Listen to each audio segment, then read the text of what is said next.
ਸਾਹਿਬ ਜੀ।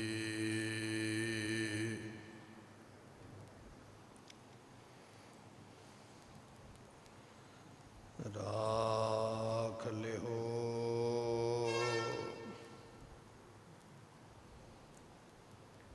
ਹਮ ਤੇ ਬਿਗਰੀ,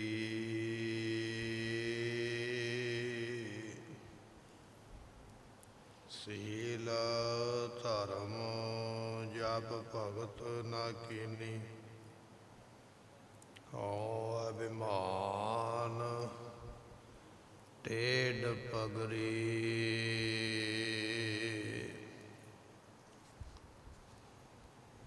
ਅਮਰ ਜਾਨ ਸੰਚੀ ਸੰਚੀ ਇਹ ਕਾਇਆ। ਇਹ ਮਿਥਿਆ ਕਾਚੀ ਗਗਰੀ, ਜਿਨਹਿ ਨਿਵਾਜ ਸਾਜ ਹਮ ਕੀਏ। ਤਿਸੈ ਵਿਸਾਰ ਅਵਰ ਲਗਰੀ, ਸੰਦਕ ਤੋਹੇ ਸਾਧ ਨਹੀਂ ਕਹੀਓ। ਸਰਨ ਪਰੇ ਤੁਮਰੀ ਪਗਰੀ, ਕਹਿ ਕਬੀਰ ਇਕ ਬਿਨਤੀ ਸੁਣਿਓ। ਮਤ ਘਾਲੋ ਜਮ ਕੀ ਖਬਰੀ,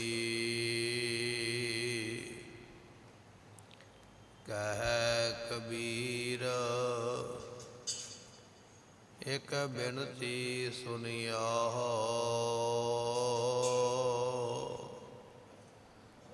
ਮਤ ਘਾਲੋ ਜਮ ਕੀ ਖਬਰੀ, ਜਪ ਤਪ ਸੰਜਮ ਧਰਮ ਨਾ ਕਮਾਇਆ। ਸੇਵਾ ਸਾਧ ਨਾ ਜਾਣਿਆ ਹਰ ਰਾਇਆ। ਕਹੋ ਨਾਨਕ ਹਮ ਨੀਚ ਕਰਮਾ, ਸਰਨ ਪਰੇ ਕੀ ਰਾਖੋ ਸਰਮਾ। ਕਹੋ ਜਪ ਤਪ ਸੰਜਮ ਧਰਮ ਨਾ ਕਮਾਇਆ। ਸੇਵਾ ਸਾਧ ਨਾ ਜਾਣਿਆ ਹਰ ਰਾਇਆ। ਕਹੋ ਨਾਨਕ ਹਮ ਨੀਚ ਕਰਮਾ, ਸਰਨ ਪਰੇ ਕੀ ਰਾਖੋ ਸਰਮਾ। ਹੋਵੈ ਸਿਫਤ ਖਸਮ ਦੀ, ਨੂਰ ਅਰਸੋਂ ਕੁਰਸੋਂ ਝਟੀਐ। ਤੁਧ ਡਿਠੇ ਸੱਚੇ ਪਾਤਸ਼ਾਹ, ਮਲ ਜਨਮ ਕਟੀਐ। ਡਿਠੇ ਸੱਚੇ ਪਾਤਸ਼ਾਹ, ਮਲ ਜਨਮ ਦੀ ਕਟੀਐ। ਸਤਿਨਾਮ ਸ੍ਰੀ ਵਾਹਿਗੁਰੂ ਸਾਹਿਬ ਜੀਓ। ਬਸੰਤ ਬਾਣੀ ਭਗਤਾਂ ਕੀ, ਕਬੀਰ ਜੀ ਘਰ ਪਹਿਲਾ। ਪੰਡਤ ਜਨ ਮਾਤੇ ਪੜ ਪੁਰਾਨ, ਜੋਗੀ ਮਾਤੇ ਜੋਗ ਧਿਆਨ। ਸੰਨਿਆਸੀ ਮਾਤੇ ਅਹਮੇਵ, ਤਪਸੀ ਮਾਤੇ ਤਪ ਕੇ ਭੇਵ। ਸਮਦ ਮਾਤੇ ਕੋ ਨਾ ਜਾਗ, ਸੰਗ ਹੀ ਚੋਰ ਘਰ ਮੁਸਨ ਲਾਗ। ਪੰਡਤ ਜਨ ਮਾਤੇ ਪੜ ਪੁਰਾਨ। ਵਾਹਿਗੁਰੂ ਜੀ ਕਾ ਖਾਲਸਾ ਵਾਹਿਗੁਰੂ ਜੀ ਕੀ ਫਤਿਹ। ਪਤਿਤ ਪਾਵਨ ਕਿਰਪਾ ਨਿਧਾਨ, ਜੁਗੋ ਜੁਗ ਅਟਲ। ਗੁਰੂ ਗ੍ਰੰਥ ਸਾਹਿਬ ਮਹਾਰਾਜ ਨੇ ਮਹਾਨ ਕਿਰਪਾ ਕਰਕੇ ਸਤ ਸੰਗਤ ਦਾ ਇਹ ਅੰਮ੍ਰਿਤ ਵੇਲੇ ਦਾ ਸਮਾਂ ਸਾਨੂੰ ਬਖਸ਼ਿਆ ਹੈ। ਵਡਭਾਗੀ ਗੁਰਮੁਖ ਜਨ ਸਤਿਗੁਰਾਂ ਦੀ ਗੁਰਬਾਣੀ ਪੜ੍ਹ ਕੇ ਸੁਣ ਕੇ ਅੰਮ੍ਰਿਤ ਵੇਲੇ ਦਾ ਇਹ ਸਮਾਂ ਸਫਲਾ ਬਣਾ ਰਹੇ ਹਾਂ। ਮਹਾਰਾਜ ਦੀ ਗੁਰਬਾਣੀ ਦਾ ਮੁੱਖ ਵਾਕ ਇਹ ਹੈ, ਹਮ ਆਦਮੀ ਹਾਂ ਇੱਕ ਦਮੀ। ਇੱਕਦਮ ਆਇਆ ਹੈ ਤੇ ਇਹ ਸਾਡਾ ਸਰੀਰ ਹੈ। ਜੇ ਇੱਕਦਮ ਆਇਆ ਹੈ ਤੇ ਇਹ ਸਾਡੇ ਕੋਲ ਅੰਮ੍ਰਿਤ ਵੇਲਾ ਹੈ। ਪਾਤਸ਼ਾਹ ਕਹਿੰਦੇ ਜੇ ਦਮ ਆਉਂਦਾ ਹੈ ਨਾ ਤੇ ਸਮਝ ਲਾ ਵੀ ਤੂੰ ਆਦਮੀ ਹੈ, ਤੂੰ ਜਿਉਂਦਾ ਹੈ ਤੇ ਉਹ ਰੱਬ ਦੀ ਇਬਾਦਤ ਕਰ, ਬੰਦਗੀ ਕਰ, ਸੰਗਤ ਵਿੱਚ ਬੈਠ। ਪਤਾ ਨਹੀਂ ਇਹ ਦਮ ਆਉਣਾ ਕਦੋਂ ਖੜ ਜਾਣਾ, ਮੋਹਲਤ ਮੋਹਤ ਨਾ ਜਾਣਾ। ਇਹਦੀ ਮੋਹਲਤ ਦਾ ਪਤਾ ਨਹੀਂ ਹੈ ਕੋਈ, ਕੱਲ ਤੱਕ ਇਹ ਸਾਹ ਚੱਲਦੇ ਰਹਿਣਗੇ ਨਾ, ਇਸ ਗੱਲ ਨੂੰ ਕੋਈ ਨਹੀਂ ਜਾਣਦਾ। ਵਡਭਾਗੀ ਗੁਰਮੁਖ ਜਨ ਸਤਿਗੁਰਾਂ ਦੇ ਦਰਬਾਰ ਵਿੱਚ ਬੈਠ ਕੇ ਗੁਰਬਾਣੀ ਸਰਵਣ ਕਰਕੇ ਆਪਣੇ ਸਰੀਰ ਨੂੰ ਸਫਲਾ ਬਣਾਇਆ ਹੈ। ਆਓ ਭਾਵਨਾ ਦੇ ਨਾਲ ਮਹਾਰਾਜ ਦੀ ਅੰਮ੍ਰਿਤ ਬਾਣੀ ਸਰਵਣ ਕਰੀਏ, ਮਿਲ ਕੇ ਆਖੀਏ ਸਤਿਨਾਮ ਸ੍ਰੀ ਵਾਹਿਗੁਰੂ ਸਾਹਿਬ ਜੀ। ਸਤਿਨਾਮ ਸ੍ਰੀ ਵਾਹਿਗੁਰੂ ਸਾਹਿਬ ਜੀਓ।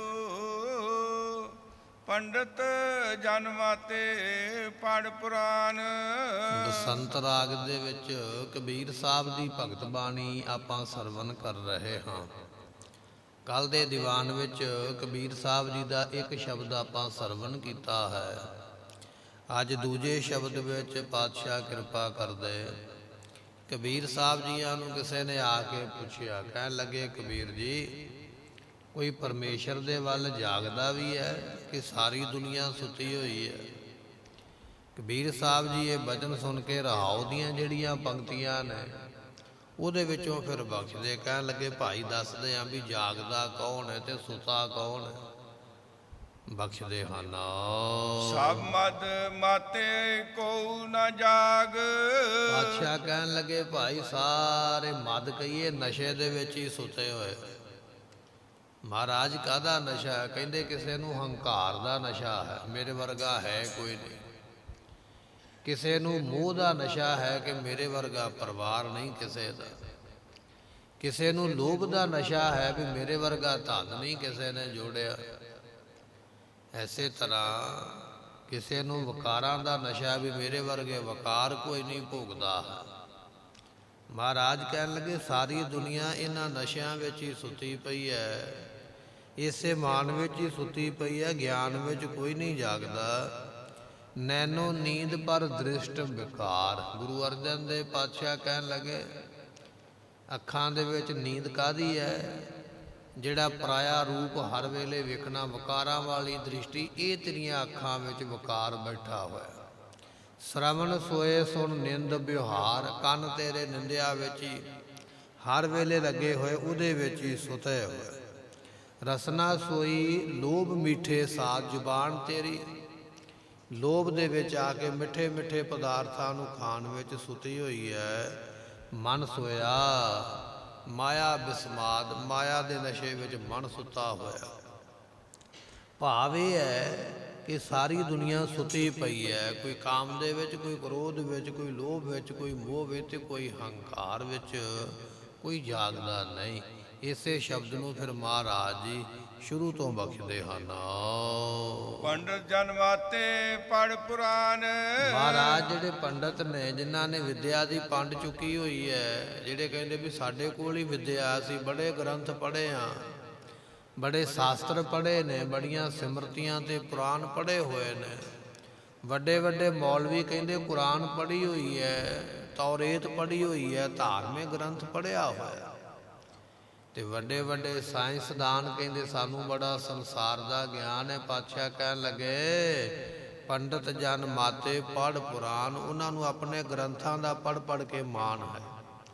ਉਹ ਮਾਨ ਦੀ ਨੀਂਦ ਵਿੱਚ ਸੁੱਤੇ ਹੋਏ। ਪੰਡਤ ਕਹਿੰਦੇ ਵੀ ਸਾਡੇ ਵਰਗਾ ਵਿਦਵਾਨ ਨਹੀਂ, ਇਹ ਹੰਕਾਰ ਦੀ ਨੀਂਦ ਸੁੱਤੇ ਹੋਏ। ਮੁਲਾਣੇ ਕਹਿੰਦੇ ਵੀ ਸਾਡੇ ਵਰਗੀ ਕੋਈ ਇਬਾਦਤ ਨਹੀਂ ਕਰਦਾ ਹੈ, ਕੁਰਾਨ ਨਹੀਂ ਪੜ੍ਹ ਸਕਦਾ, ਤੌਰੇਤ ਗ੍ਰੰਥ ਨਹੀਂ ਪੜ੍ਹ ਸਕਦਾ, ਸਾਨੂੰ ਬੜਾ ਪਤਾ ਹੈ ਆਉਣ ਵਾਲੇ ਸਮੇਂ ਦਾ, ਤੇ ਬਾਕੀ ਕਾਫਰ ਨੇ। ਪਾਤਸ਼ਾਹ ਕਹਿਣ ਲੱਗੇ ਵੀ ਉਹ ਲੋਕ ਇਸ ਤਰ੍ਹਾਂ ਨਸ਼ੇ ਵਿੱਚ ਸੁੱਤੇ ਹੋਏ, ਤੇ ਉਹਨਾਂ ਤੋਂ ਬਿਨਾਂ ਜਿਹੜੇ ਹੋਰ ਸੰਸਾਰ ਵਿੱਚ ਟੇਵੇ ਲਾਉਣ ਵਾਲੇ ਜੋਤਸ਼ੀ, ਭਵਿੱਖ ਦੱਸਣ ਵਾਲੇ, ਉਹਨਾਂ ਨੂੰ ਆਪਣਾ ਮਾਣ ਹੈ ਵੀ ਆਉਣ ਵਾਲੇ ਸਾਲ 'ਚ ਆ ਹੋਵੇਗਾ, ਅਗਲੀ ਸਦੀ ਵਿੱਚ ਇਹ ਹੋਵੇਗਾ। ਇਸ ਤਰ੍ਹਾਂ ਦੇ ਵੀ ਕੋਈ ਜੋਤਸ਼ੀ ਬੈਠੇ ਦੁਨੀਆ 'ਤੇ। ਪਾਤਸ਼ਾਹ ਕਹਿੰਦੇ ਪੰਡਤ ਜਿਹੜੇ ਨੇ ਨਾ, ਉਹ ਗ੍ਰੰਥਾਂ ਨੂੰ ਪੜ੍ਹ ਪੜ੍ਹ ਕੇ ਐਸੇ ਮਸਤ ਹੋਏ ਪਏ ਵੀ ਸਾਡੇ ਵਰਗਾ ਗ੍ਰੰਥਕਾਰ ਕੋਈ ਨਹੀਂ ਹੈ। ਉਹ ਹੰਕਾਰ ਦੇ ਨਸ਼ੇ ਵਿੱਚ ਸੁੱਤੇ ਹੋਏ। ਇਸ ਤਰ੍ਹਾਂ ਇਹ ਵਿਦਵਾਨਾਂ ਨੂੰ ਹੰਕਾਰ ਦਾ ਨਸ਼ਾ, ਆਪਣੇ ਹੰਕਾਰ ਵਿੱਚ ਹੀ ਸੁੱਤੇ ਹੋਏ ਹਨ। ਜੋਗੀ ਮਾਤੇ ਜੋਗ ਧਿਆਨ। ਤੇ ਪਾਤਸ਼ਾਹ ਕਹਿਣ ਲੱਗੇ ਜਿਹੜੇ ਜੋਗੀ ਨੇ ਨਾ, ਯੋਗ ਸਾਧਨਾ ਕਰਨ ਵਾਲੇ, ਉਹ ਆਪਣੇ ਯੋਗ ਸਾਧਨਾ ਵਿੱਚ ਹੀ ਮਸਤ ਹੋਏ ਫਿਰਦੇ। ਜੋਗੀ ਜਦੋਂ 10ਵੇਂ ਦਵਾਰ ਵਿੱਚ ਆਪਣੇ ਸਵਾਸਾਂ ਨੂੰ ਟਿਕਾਉਂਦੇ ਨੇ, ਤੇ ਬੋੜ ਦਾ ਰੁੱਖ ਆਪਾਂ ਵੇਖਿਆ ਨਾ, ਬੋੜ ਨੂੰ ਗੋਲਾਂ ਲੱਗਦੀਆਂ ਛੋਟੀਆਂ ਛੋਟੀਆਂ। ਜਿੰਨੀ ਕੁ ਬੋੜ ਦੀ ਗੋਲ ਹੁੰਦੀ ਹੈ, ਬੋੜ ਦਾ ਫਲ ਆਪਾਂ ਕਹਿ ਲਈਏ, ਇੰਨੀ ਕੁ ਮੂਰਤੀ ਉਹਨਾਂ ਨੂੰ 10ਵੇਂ ਦਵਾਰ ਦੇ ਵਿੱਚ ਭਗਵਾਨ ਵਿਸ਼ਨੂੰ ਦੀ ਦਿਖਾਈ ਦਿੰਦੀ ਹੈ। ਉਹਦੇ ਵਿੱਚ ਸਮਾਧੀ ਲਾ ਕੇ ਫਿਰ ਉਹ ਬੈਠ ਜਾਂਦੇ, ਉਹਦਾ ਹੀ ਰਸ ਲੈਂਦੇ ਰਹਿੰਦੇ। ਉਹਨਾਂ ਨੂੰ ਇਹ ਹੀ ਬੜਾ ਮਾਣ ਹੈ ਵੀ ਅਸੀਂ ਤੇ 10ਵੇਂ ਦਵਾਰ ਵਿੱਚ ਆਪਣੇ ਸਾਹ ਚੜ੍ਹਾਏ ਹੋਏ, ਤੇ ਸਾਨੂੰ 10ਵੇਂ ਦਵਾਰ ਦੇ ਵਿੱਚ ਭਗਵਾਨ ਦੀ ਮੂਰਤੀ ਦਾ ਦਰਸ਼ਨ ਹੁੰਦਾ ਹੈ। ਪਾਤਸ਼ਾਹ ਕਹਿੰਦੇ ਜੋਗੀ ਤੇ ਬਸ ਯੋਗ ਸਾਧਨਾ ਦੇ ਧਿਆਨ ਵਿੱਚ ਹੀ ਮਸਤ ਨੇ। ਜਦੋਂ ਕਿਤੇ ਮਿਲਦੇ ਨਾ ਗੋਰਖਨਾਥ ਵਰਗੇ ਆ ਕੇ ਗੁਰੂ ਨਾਨਕ ਦੇਵ ਪਾਤਸ਼ਾਹ ਨੂੰ, ਤੇ ਪਾਤਸ਼ਾਹ ਨੂੰ ਕਹਿੰਦੇ ਬਾਲਕਾ, ਬਾਲਾ ਹੀ ਕਹਿ ਛੱਡਦੇ। ਉਹਦਾ ਕਾਰਨ ਇਹ ਹੈ ਵੀ ਇਹਨਾਂ ਦੀ ਉਮਰਾਂ ਤੇ ਅਜੇ ਕੋਈ 35 40 50 ਸਾਲ ਹੋ ਸਕਦੀ ਹੈ, ਸਾਡੀ ਉਮਰਾਂ ਤੇ ਹਜ਼ਾਰਾਂ ਸਾਲ ਹੈ। ਉਹਨਾਂ ਨੂੰ ਆਪਣੀ ਉਮਰਾਂ ਦਾ ਹੀ ਮਾਣ ਹੈ ਵੀ ਅਸੀਂ 10ਵੇਂ ਦਵਾਰ ਦੇ ਵਿੱਚ ਸਾਹ ਟਿਕਾ ਕੇ ਬੈਠੇ ਹੋਏ। ਜਿਵੇਂ ਸੰਤੋਖਾ ਨਾਮ ਦਾ ਰਿਸ਼ੀ ਮਿਲਿਆ ਸੀ ਗੁਰੂ ਅਰਜਨ ਦੇਵ ਪਾਤਸ਼ਾਹ ਨੂੰ ਅੰਮ੍ਰਿਤਸਰ ਦੀ ਧਰਤੀ ਤੋਂ, ਤੇ ਕਹਿਣ ਲੱਗਾ ਸੀ ਮਹਾਰਾਜ ਹਜ਼ਾਰਾਂ ਸਾਲ ਹੀ ਹੋ ਗਿਆ ਚੌਂਕੜਾ ਲਾ ਕੇ ਇੱਥੇ ਹੀ ਬੈਠਾ ਹੋਇਆ। ਪਾਤਸ਼ਾਹ ਕਹਿਣ ਲੱਗੇ ਜਿਹੜੇ ਯੋਗੀ ਨੇ ਨਾ, ਯੋਗ ਸਾਧਨਾ ਕਰਦੇ ਪਏ, ਇਹਨਾਂ ਨੂੰ ਆਪਣਾ ਮਾਣ ਚੜਿਆ ਹੋਇਆ ਵੀ ਸਾਨੂੰ ਮੂਰਤੀ ਦਾ ਦਰਸ਼ਨ ਹੁੰਦਾ ਹੈ, ਤੇ ਸਾਡੇ ਉਸ ਵੇਲੇ 10ਵੇਂ ਦਵਾਰ ਦੇ ਵਿੱਚ ਰਸ ਚੋਂਦਾ ਹੈ, ਉਸ ਰਸ ਨੂੰ ਅਸੀਂ ਲੈਂਦੇ ਆ। ਇਹ ਵੀ ਸੁੱਤੇ ਹੋਏ ਨੇ ਆਪਣੀ ਮਸਤੀ ਵਿੱਚ, ਇਹਨਾਂ ਨੂੰ ਆਪਣੇ 10ਵੇਂ ਦਵਾਰ ਦੀ ਮਸਤੀ ਚੜ੍ਹੀ ਹੈ। ਇਸ ਤਰ੍ਹਾਂ ਸੁੱਤੇ ਹੋਏ ਹਨ। ਸੰਨਿਆਸੀ ਮਾਤੇ ਅਹਮੇਵ। ਸੰਨਿਆਸੀ ਉਹ ਨੇ ਜਿਨ੍ਹਾਂ ਨੇ ਸੰਨਿਆਸ ਲੈ ਲਿਆ ਹੈ, ਦੱਤਾਤਰੇय ਤੋਂ ਚੱਲੇ ਹੋਏ, ਜਿਨ੍ਹਾਂ ਨੇ ਆਖਿਆ ਕਿ ਵੀ ਘਰ ਬਾਹਰ ਹੀ ਛੱਡ ਦਿੱਤਾ ਹੈ, ਅਸੀਂ ਘਰ ਨਹੀਂ ਰਹਿੰਦੇ। ਪਾਤਸ਼ਾਹ ਕਹਿਣ ਲੱਗੇ ਜਿਹੜੇ ਸੰਨਿਆਸੀ ਨੇ ਨਾ, ਇਹ ਸੰਨਿਆਸ ਦੇ ਹੰਕਾਰ ਵਿੱਚ ਸੁੱਤੇ ਪਏ। ਪੁੱਛਿਆ ਸੀ ਨਾ ਮਹਾਰਾਜ ਨੂੰ, ਸਤਿਗੁਰੂ ਕੋਈ ਜਾਗਦਾ ਵੀ ਹੈ? ਮਹਾਰਾਜ ਕਹਿੰਦੇ ਨਹੀਂ ਭਾਈ, ਇਹ ਤੇ ਸਾਰੇ ਸੁੱਤੇ ਹੀ ਪਏ ਨੇ। ਸੰਨਿਆਸੀ ਆਪਣੇ ਆਪ ਨੂੰ ਕਹਿਣ ਵਾਲੇ ਇਹ ਹੰਕਾਰ ਕਰਕੇ ਸੁੱਤੇ ਪਏ। ਆਖਦੇ ਵੀ ਜਿੰਨੇ ਵੀ ਪੰਥ ਨੇ ਉਹ ਸਾਰੇ ਸਾਡੇ ਤੋਂ ਹੀ ਚੱਲੇ ਨੇ, ਕਿਉਂਕਿ ਬਾਕੀ ਤੇ ਸਾਰੀ ਪੰਥਈ ਨੇ ਸਾਡੇ ਤੋਂ ਚੱਲੇ। ਅਸੀਂ ਅਨਾਦੀ ਹਾਂ, ਅਸੀਂ ਤੇ ਸ਼ੁਰੂ ਰੱਬ ਤੋਂ ਹੀ ਹੋਏ ਹਾਂ, ਸਾਡਾ ਕੋਈ ਗੁਰੂ ਨਹੀਂ, ਅਸੀਂ ਕਈਆਂ ਦੇ ਗੁਰੂ ਹਾਂ। ਇਸ ਗੱਲ ਦਾ ਮਾਣ ਕਰੀ ਬੈਠੇ। ਕਹਿਣ ਲੱਗੇ ਸੰਨਿਆਸੀ ਵੀ ਹੰਕਾਰ ਦੇ ਨਸ਼ੇ ਵਿੱਚ ਮਸਤ ਨੇ। ਫਿਰ ਮਹਾਰਾਜ ਫਰਮਾਉਂਦੇ ਹਨ ਸੰਨਿਆਸੀ ਮਾਤੇ ਅਹਮੇਵ। ਗੁਰਮੁਖੋ ਗੁਰਬਾਣੀ ਵਿੱਚ ਆਪਾਂ ਬਚਨ ਪੜ੍ਹਦੇ ਹਾਂ ਕਿ ਬ੍ਰਾਹਮਣ ਗੁਰੂ ਹੈ ਜਗਤ ਦਾ।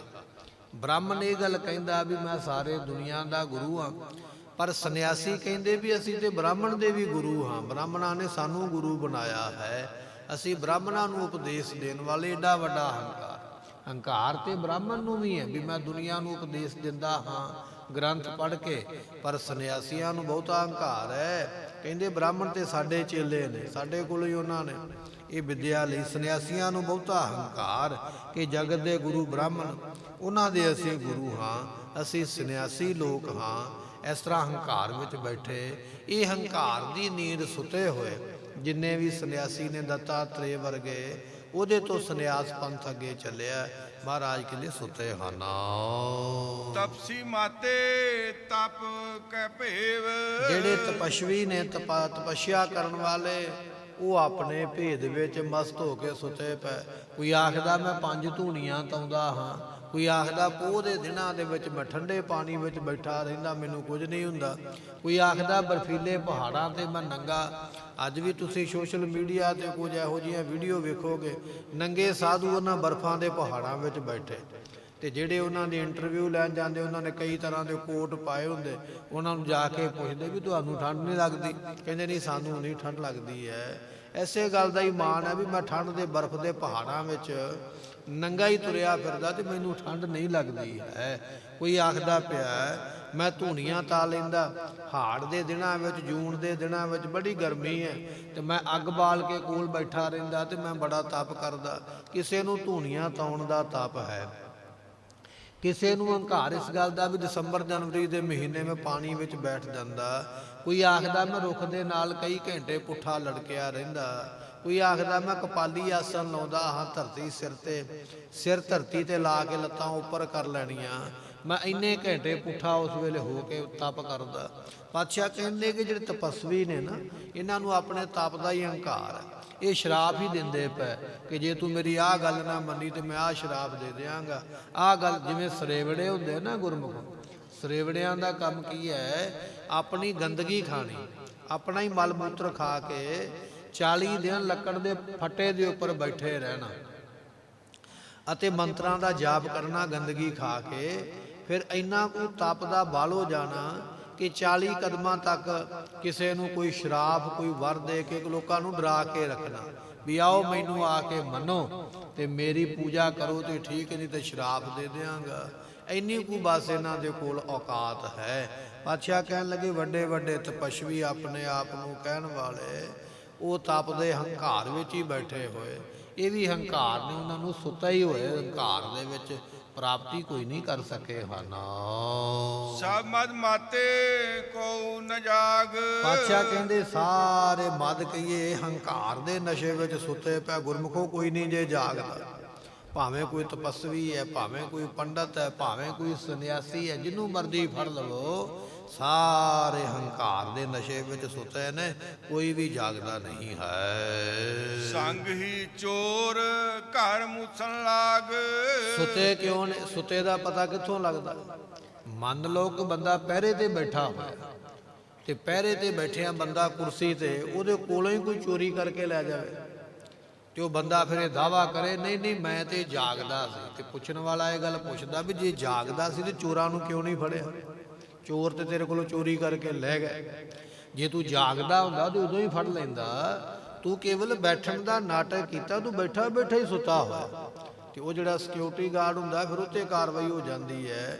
ਪਾਤਸ਼ਾਹ ਕਹਿਣ ਲੱਗੇ ਜੇ ਤਪਸ਼ਵੀ ਕਹਿਣ, ਪੰਡਤ ਇਹ ਗੱਲ ਕਹਿਣ, ਸੰਨਿਆਸੀ ਇਹ ਗੱਲ ਕਹਿਣ ਵੀ ਨਹੀਂ ਅਸੀਂ ਸੁੱਤੇ ਹਾਂ, ਜਾਗਦੇ ਹਾਂ, ਤੇ ਪਾਤਸ਼ਾਹ ਕਹਿਣ ਲੱਗੇ ਫਿਰ ਇਹ ਜਿਹੜੇ 5 ਵਿਕਾਰ ਨੇ ਨਾ, ਕਾਮ ਕ੍ਰੋਧ ਲੋਭ ਮੋਹ ਹੰਕਾਰ, ਜੇ ਤੁਸੀਂ ਜਾਗਦੇ ਹੁੰਦੇ ਤੇ ਤੁਹਾਡੇ ਘਰ ਨੂੰ ਲੁੱਟਦੇ ਨੇ। ਜੇ ਉਹ ਤੁਹਾਡੇ ਘਰ ਨੂੰ ਲੁੱਟ ਕੇ ਲੈ ਗਏ ਨੇ, ਇਹਦਾ ਮਤਲਬ ਤੁਸੀਂ ਸੁੱਤੇ ਹੋਏ ਹੋ। ਪਾਤਸ਼ਾਹ ਕਹਿਣ ਲੱਗੇ ਸੰਗ ਹੀ ਚੋਰ। ਚੋਰ ਕਿਹੜੇ ਨੇ? 5 ਵਿਕਾਰ। ਇਹ ਬਿਲਕੁਲ ਤੇਰੇ ਨਾਲ ਹੀ ਨੇ। ਘਰ ਮੂਸਣ ਲਾਗ, ਤੇਰਾ ਘਰ ਲੁੱਟਣ ਵਿੱਚ ਲੱਗੇ ਹੋਏ। ਘਰ ਕੀ ਲੁੱਟਣਾ ਹੈ? ਜਿਹੜੇ ਸ਼ੁਭ ਗੁਣ ਲੈ ਜਾਣੇ, ਸਤ ਵੀ ਲੈ ਜਾਣਾ, ਸੰਤੋਖ ਵੀ ਲੈ ਜਾਣਾ, ਸ਼ੁਭ ਗੁਣਾਂ ਨੂੰ ਲੈ ਜਾਣਾ, ਇਹ ਤੇਰੇ ਸ਼ੁਭ ਗੁਣਾਂ ਨੂੰ ਲਿਆਉਣ ਵਾਸਤੇ ਇਹ 5 ਚੋਰ ਵਿਕਾਰ ਰੂਪੀ ਲੱਗੇ ਹੋਏ ਹਨ। ਰਹਾਉ ਜਾਗੈ ਸੁਖ ਦਿਓ ਅਰ ਅਕੂਰ। ਕਬੀਰ ਸਾਹਿਬ ਜੀ ਨੂੰ ਪੁੱਛਿਆ, ਕਹਿੰਦੇ ਕਬੀਰ ਜੀ ਸਾਰੇ ਹੀ ਸੁੱਤੇ ਪਏ, ਕੋਈ ਜਾਗਦਾ ਵੀ ਹੋਵੇਗਾ?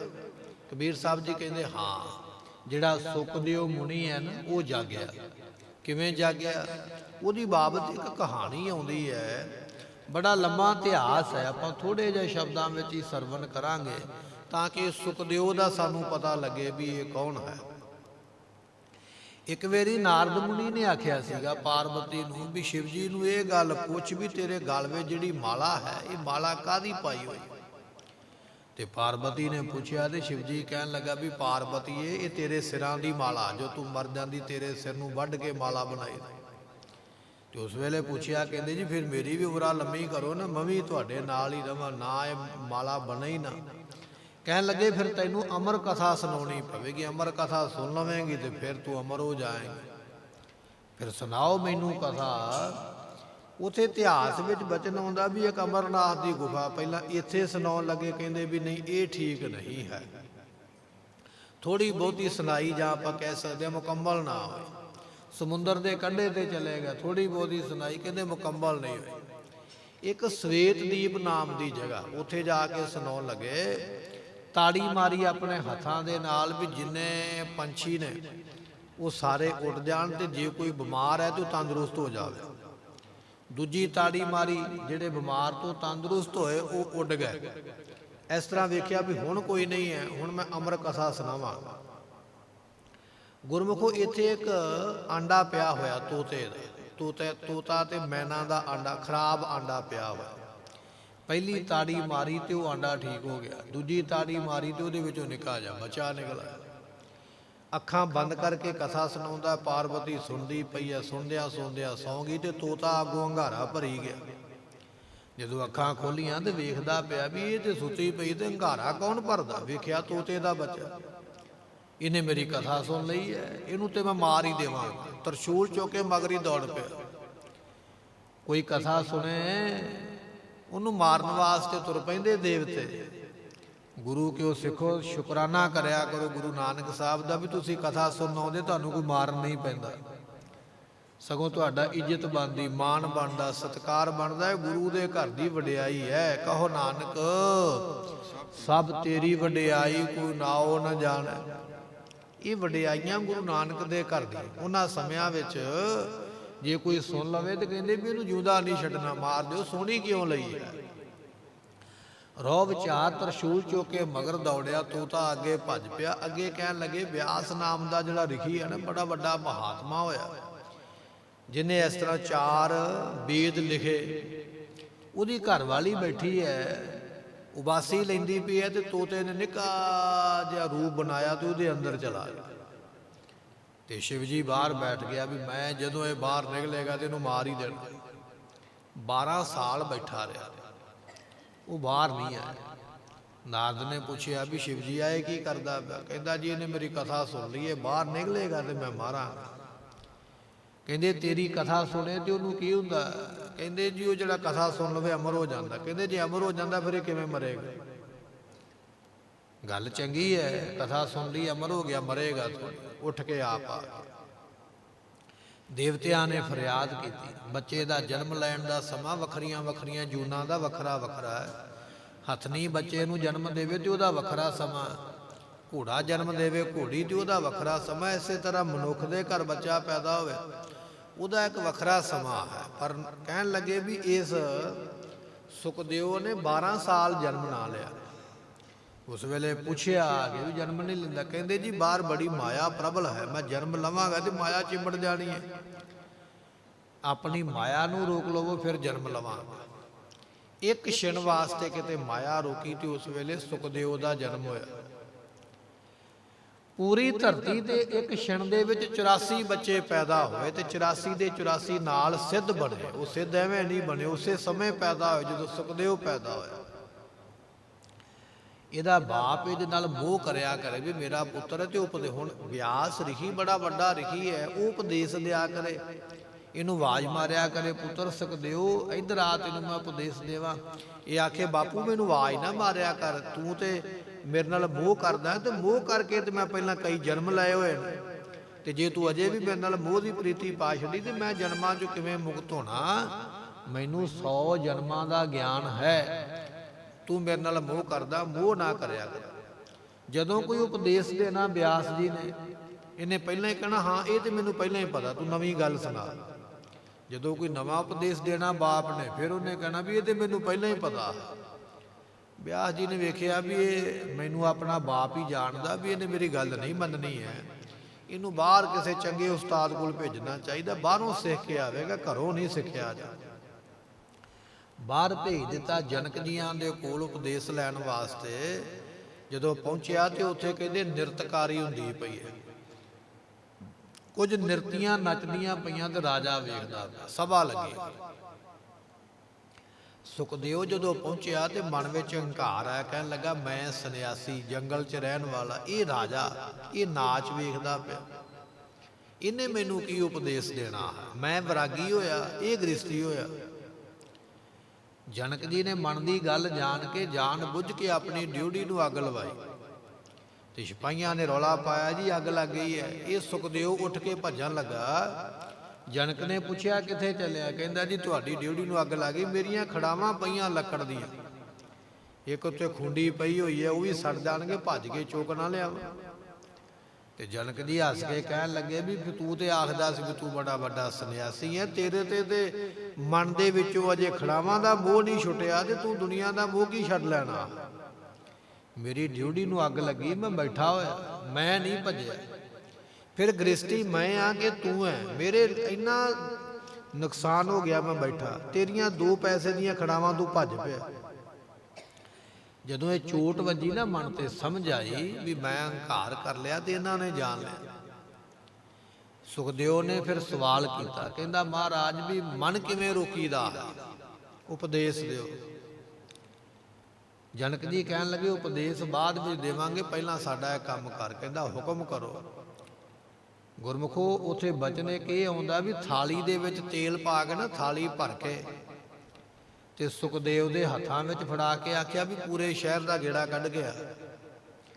ਉਪਦੇਸ਼ ਤਾਂ ਦੇਵਾਂਗੇ, ਇਹ ਤੇਲ ਥਾਲੀ ਚੋਂ ਬਾਹਰ ਨਹੀਂ ਡੁੱਲਣਾ ਚਾਹੀਦਾ। ਤੁਰ ਪਿਆ। ਰਾਜੇ ਨੇ ਹੁਕਮ ਦੇ ਕੇ ਸ਼ਹਿਰ ਵਿੱਚ ਮੇਲੇ ਲਵਾ ਦਿੱਤੇ।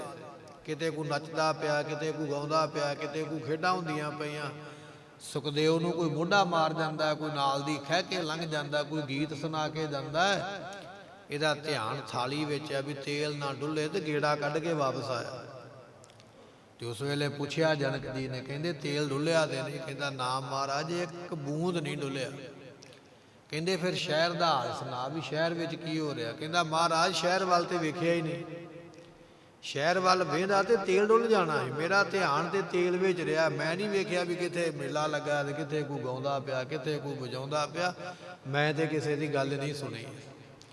ਕਹਿਣ ਲੱਗੇ ਬਸ ਜਿਵੇਂ ਤੂੰ ਕਹਿੰਦੇ ਵੀ ਤੇਲ ਵੇ ਧਿਆਨ ਰੱਖਿਆ, ਤੈਨੂੰ ਬਾਹਰ ਨਹੀਂ ਕੁਝ ਪਤਾ ਲੱਗਾ, ਐਸੇ ਤਰ੍ਹਾਂ ਸਾਡਾ ਧਿਆਨ ਪਰਮਾਤਮਾ ਵੱਲ ਹੀ ਲੱਗਾ, ਵੇਖਦੇ ਅਸੀਂ ਵੀ ਦੁਨੀਆ ਵੱਲ। ਜੋ ਦਾ ਹੋਈ ਜਾਵੇ, ਇਹ ਤੇ ਇੱਕ ਸੰਸਾਰੀ ਕਿਰਿਆ ਹੁੰਦੀ ਪਈ ਹੈ ਤੇ ਅਸੀਂ ਕਰਦੇ। ਬਚਨ ਸਮਝ ਆਇਆ। ਫਿਰ ਸੁਖਦੇਵ ਨੇ ਆਖਿਆ, ਕਹਿੰਦਾ ਜੀ ਉਪਦੇਸ਼ ਦਿਓ। ਕਹਿੰਦੇ ਹੁਣ ਨਹੀਂ ਭਾਈ, ਹੁਣ ਅਸੀਂ ਜੱਗ ਕਰਨ ਲੱਗੇ ਆ, ਪਹਿਲਾਂ ਜੱਗ ਕਰਾਂਗੇ, ਫਿਰ ਬਾਅਦ ਵਿੱਚ ਤੈਨੂੰ ਉਪਦੇਸ਼ ਦੇਵਾਂਗੇ। ਬਾਹਰ ਜਾ ਕੇ ਖੜ ਜਾ। ਬਾਹਰ ਜਾ ਕੇ ਖੜਿਆ।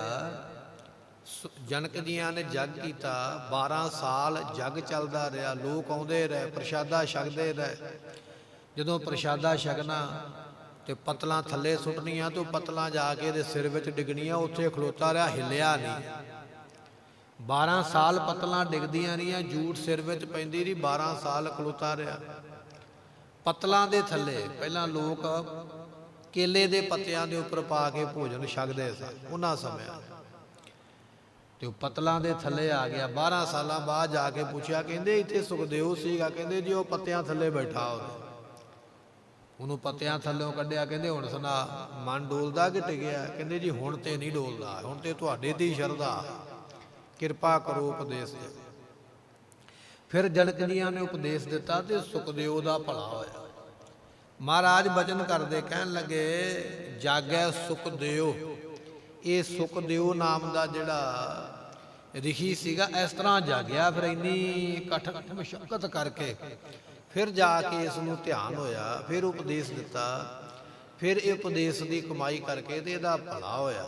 ਕਬੀਰ ਸਾਹਿਬ ਜੀ ਕਹਿੰਦੇ ਸਾਰੇ ਨਹੀਂ ਸੁੱਤੇ, ਕੁਝ ਜਾਗੇ ਵੀ ਨੇ, ਜਿਨ੍ਹਾਂ ਨੂੰ ਠੋਕਰ ਵੱਜੀ ਹੈ ਉਹ ਜਾਗ ਵੀ ਪਏ। ਸੁਖਦੇਵ ਵਰਗੇ ਉਪਦੇਸ਼ ਲੈ ਕੇ ਉਹਨਾਂ ਦਾ ਭਲਾ ਹੋਇਆ ਹੈ। ਜਾਗੈ ਸੁਖਦੇਵ ਅਰ ਅਕੂਰ। ਅਕੂਰ ਤੋਂ ਭਾਵ ਹੈ ਗੁਰਮੁਖੋ ਅਕਰੂਰ। ਰਿਸ਼ਤੇਦਾਰੀ ਵਿੱਚ ਭਗਵਾਨ ਕ੍ਰਿਸ਼ਨ ਜੀ ਦੇ ਚਾਚਾ ਜੀ ਲੱਗਦੇ ਸਨ ਅਕਰੂਰ ਜੀ। ਇਹਨਾਂ ਦੇ ਸਮੇਂ ਦੀ ਸਾਖੀ ਆਉਂਦੀ ਹੈ ਇਤਿਹਾਸ ਦੇ ਵਿੱਚ ਕਿ ਗੁਰਮੁਖੋ ਕਹਿਣ ਲੱਗੇ ਵੀ ਇਤਿਹਾਸ ਦੇ ਵਿੱਚ ਇਹ ਬਚਨ ਆਉਂਦਾ ਹੈ ਵੀ ਇੱਕ ਮਣੀ ਸੀਗੀ ਕਿਸੇ ਰਾਜੇ ਦੇ ਕੋਲ। ਜਿਸ ਦਾ ਨਾਮ ਸੀ ਸੱਤਰਧਾਮਾ। ਉਹਦੇ ਕੋਲ ਸੀ ਮਣੀ, ਤੇ ਉਹ ਮਣੀ ਉਹਦੇ ਭਰਾ ਨੇ ਲੈ ਲਈ। ਭਰਾ ਦਾ ਨਾਮ ਸੀ ਧੰਨਾ। ਉਹ ਲੈ ਕੇ ਕਿਤੇ ਜੰਗਲ ਵਿੱਚ ਗਿਆ, ਤੇ ਜੰਗਲ ਵਿੱਚ ਉਹਦਾ ਸ਼ਿਕਾਰ ਸ਼ੇਰ ਨੇ ਕਰ ਲਿਆ। ਉਹਦੇ ਸਿਰ ਤੇ ਪੱਗ, ਤੇ ਪੱਗ ਦੇ ਵਿੱਚ ਉਹ ਮਣੀ ਪਾਈ ਹੋਈ। ਸ਼ੇਰ ਨੇ ਸ਼ਿਕਾਰ ਕੀਤਾ ਤੇ ਉਹ ਪੱਗ ਖਿੱਚ ਕੇ ਲੈ ਗਿਆ। ਤੇ ਅਗਲੇ ਬੰਨੇ ਗੁਰਮੁਖੋ ਉਸ ਵੇਲੇ ਜਾਮਵੰਤ ਬੈਠਾ ਸੀ। ਉਹਨੇ ਸ਼ੇਰ ਨੂੰ ਮਾਰਿਆ, ਤੇ ਉਹਦੀ ਪੱਗ ਜਦੋਂ ਖੋਲੀ ਤੇ ਵਿੱਚੋਂ ਮਣੀ ਨਿਕਲ ਆਈ, ਤੇ ਮਣੀ ਲੈ ਕੇ ਜਾਮਵੰਤ ਆਪਣੀ ਗੁਫਾ 'ਚ ਚਲੇ ਗਿਆ। ਉਸ ਵੇਲੇ ਇਹ ਸੱਤਰਧਾਮਾ ਨੇ ਰੌਲਾ ਪਾ ਦਿੱਤਾ ਵੀ ਮੇਰੇ ਭਰਾ ਨੂੰ ਭਗਵਾਨ ਕ੍ਰਿਸ਼ਨ ਨੇ ਮਾਰਿਆ ਹੈ, ਤੇ ਮਣੀ ਸਾਡੀ ਖੋਲੀ ਹੈ। ਇਲਜ਼ਾਮ ਲਾ ਦਿੱਤਾ, ਆਪਾਂ ਕਹਿ ਲਈਏ ਤੋਹਮਤ ਲਾ ਦਿੱਤੀ, ਕਲੰਕ ਲਾ ਦਿੱਤਾ। ਭਗਵਾਨ ਜੀਆਂ ਨੂੰ ਪਤਾ ਲੱਗਾ, ਜੰਗਲ ਦੇ ਵਿੱਚ ਗਏ, ਲੱਭਦਿਆਂ ਲੱਭਦਿਆਂ ਉਸ ਗੁਫਾ ਵਿੱਚ ਪਹੁੰਚ ਗਿਆ ਜਿੱਥੇ ਉਹ ਜਾਮਵੰਤ ਬੈਠਾ ਸੀ। ਉਹਦੇ ਨਾਲ ਫਿਰ ਜੰਗ ਕੀਤਾ। ਕਹਿੰਦੇ ਮਣੀ ਦੇ, ਕਹਿੰਦਾ ਮਣੀ ਐਵੇਂ ਨਹੀਂ ਦੇਵਾਂਗਾ, ਜੰਗ ਕਰਕੇ ਲੜ ਕੇ ਮੈਂ ਲਈ ਹੈ, ਲੜ ਕੇ ਤੂੰ ਲੈ ਲਾ, ਜਿਹੜਾ ਜਿੱਤੇਗਾ ਉਹ ਲੈ ਜਾਏਗਾ। ਇਤਿਹਾਸ ਦੇ ਵਿੱਚ ਬਚਨ ਆਉਂਦਾ ਵੀ 28 ਦਿਨ ਜੰਗ ਹੁੰਦਾ ਰਿਹਾ ਜਾਮਵੰਤ ਦਾ ਤੇ ਭਗਵਾਨ ਕ੍ਰਿਸ਼ਨ ਜੀ ਦਾ। 28 ਦਿਨ ਲੜੇ ਆਪਸ ਵਿੱਚ। ਜਾਮਵੰਤ ਹਾਰਦਾ ਨਹੀਂ ਪਿਆ, ਬਰਾਬਰ ਦੀ ਟੱਕਰ ਹੈ। ਭਗਵਾਨ ਜੀ ਨੇ ਸੋਚਿਆ ਇਸ ਤਰ੍ਹਾਂ ਤੇ ਲੰਮਾ ਸਮਾਂ ਲੱਗੇਗਾ। ਇਹ ਜਾਮਵੰਤ ਜਿਹੜਾ ਹੈ ਨਾ, ਰਾਮ ਜੀ ਦਾ ਉਸ ਵੇਲੇ ਉਪਾਸਕ ਸੀਗਾ। ਉਸ ਵੇਲੇ ਭਗਵਾਨ ਕ੍ਰਿਸ਼ਨ ਨੇ ਰਾਮ ਦਾ ਰੂਪ ਬਣਾ ਕੇ ਦਰਸ਼ਨ ਦਿੱਤੇ, ਤੇ ਉਹਨੇ ਮੱਥਾ ਟੇਕਿਆ ਜਾਮਵੰਤ ਨੇ। ਨਾਲੇ ਤੇ ਉਹ ਮਣੀ ਭੇਟ ਕੀਤੀ ਵੀ ਲਓ ਜੀ, ਆ ਮਣੀ ਲੈ ਲਓ, ਮੈਨੂੰ ਪਤਾ ਨਹੀਂ ਵੀ ਤੁਸੀਂ ਰਾਮ ਜੀ ਹੋ, ਮੈਂ ਲੜਦਾ ਹੀ ਕਿਉਂ। ਨਾਲੇ ਆਪਣੀ ਲੜਕੀ ਜਿਹੜੀ ਜਾਮਵੰਤੀ ਹੈ ਉਹਦਾ ਰਿਸ਼ਤਾ ਵੀ ਕੀਤਾ ਵੀ ਇਹਦਾ ਵਿਆਹ ਵੀ ਇਹਦੇ ਨਾਲ ਕਰ ਲਓ ਤੇ ਲੈ ਜਾਓ। ਭਗਵਾਨ ਕ੍ਰਿਸ਼ਨ ਜੀ ਲੈ ਕੇ ਵਾਪਸ ਆਏ। ਉਹਦਾ ਛਤਰਾਜਿਤ ਸੀ ਨਾ, ਉਹਨੂੰ ਲਿਆ ਕੇ ਮਣੀ ਦਿੱਤੀ। ਕਹਿਣ ਲੱਗੇ ਲੈ ਤੇਰੇ ਭਰਾ ਨੂੰ ਸ਼ੇਰ ਨੇ ਖਾਧਾ, ਮਣੀ ਜੰਗਲ ਵਿੱਚੋਂ ਲੈ ਕੇ ਆਇਆ, ਤੂੰ ਸਾਡੇ ਤੇ ਇਲਜ਼ਾਮ ਲਾਇਆ। ਜਾਦਵਾਂ ਨੇ ਫਿਰ ਉਸ ਵੇਲੇ ਸਜ਼ਾ ਵੀ ਦਿੱਤੀ ਸੀ ਇਸ ਨੂੰ। ਫਿਰ ਕਹਿਣ ਲੱਗੇ ਵੀ ਸਤਰਾਜਿਤ ਨੇ ਆਪਣੀ ਜਿਹੜੀ ਧੀ ਹੈ ਨਾ ਸਤਭਾਮਾ, ਉਹਦਾ ਵਿਆਹ ਕਰ ਦਿੱਤਾ ਸੀ ਭਗਵਾਨ ਕ੍ਰਿਸ਼ਨ ਦੇ ਨਾਲ, ਰਿਸ਼ਤੇਦਾਰੀ ਬਣਾ ਲਈ ਵੀ ਮੈਨੂੰ ਮਾਫ ਕਰ ਦਿਓ। ਇਸ ਤਰ੍ਹਾਂ ਦਾ ਇਤਿਹਾਸ ਆਉਂਦਾ। ਕਹਿਣ ਲੱਗੇ ਉਸ ਮਣੀ ਨੂੰ ਲੈ ਕੇ ਅਕਰੂਰ ਜੀ ਕਾਸ਼ੀ ਚਲੇ ਗਏ। ਤੇ ਉਸ ਮਣੀ ਨੂੰ ਜਦੋਂ ਬਾਹਰ ਰੱਖਿਆ ਕਰਦੇ ਤੇ ਸੂਰਜ ਦੀ ਧੁੱਪ ਪੈਂਦੀ, ਧੁੱਪ ਪੈਣ ਦੇ ਨਾਲ ਉਹਦੀਆਂ ਕਿਰਨਾਂ ਨਿਕਲਦੀਆਂ, ਤੇ ਕਿਰਨਾਂ ਦੇ ਵਿੱਚੋਂ ਸੋਨਾ ਨਿਕਲ ਆਉਂਦਾ। ਤੇ ਉਸ ਵੇਲੇ ਦਾਨ ਕਰਨ ਲੱਗ ਪਏ ਅਕਰੂਰ ਜੀ ਕਾਸ਼ੀ ਵਿੱਚ ਰਹਿ ਕੇ ਵੀ ਸੋਨਾ ਦਾਨ ਕਰੀਏ, ਬੜਾ ਵੱਡਾ ਫਲ ਮਿਲਦਾ। ਜਦੋਂ ਭਗਵਾਨ ਕ੍ਰਿਸ਼ਨ ਜੀਆਂ ਨੂੰ ਪਤਾ ਲੱਗਾ, ਉਸ ਵੇਲੇ ਬੁਲਾਇਆ, ਨਾਲੇ ਤੇ ਤਾੜਿਆ, ਨਾਲੇ ਆਖਿਆ ਵੀ ਇਹ ਤੁਸੀਂ ਕੀ ਕਰਦੇ ਪਏ, ਇਹ ਤੁਸੀਂ ਚੋਰੀ ਲੈ ਕੇ ਗਏ ਹੋ, ਇਸ ਤਰ੍ਹਾਂ ਨਹੀਂ ਸੀ ਕਰਨਾ ਚਾਹੀਦਾ। ਇਸ ਤਰ੍ਹਾਂ ਦੇ ਸਨ ਅਕਰੂਰ ਜੀ। ਇੱਕ ਵੇਲੇ ਇਤਿਹਾਸ ਵਿੱਚ ਬਚਨ ਆਉਂਦਾ ਵੀ ਜਿਹੜਾ ਕੰਸ ਹੈ ਉਹਨੇ ਭਗਵਾਨ ਕ੍ਰਿਸ਼ਨ ਜੀਆਂ ਨੂੰ ਬੁਲਾਇਆ ਸੀ ਵੀ ਆਓ ਮੇਰੇ ਮਥੁਰਾ ਦੇ ਵਿੱਚ, ਮੈਂ ਤੁਹਾਡਾ ਸਵਾਗਤ ਕਰਨਾ। ਤੇ ਸਾਜ਼ਿਸ਼ ਰਚੀ ਗਈ ਵੀ ਇਹਨਾਂ ਨੂੰ ਮਾਰ ਦੇਣਾ ਕਿਸੇ ਨਾ ਕਿਸੇ ਬਹਾਨੇ ਦੇ ਨਾਲ।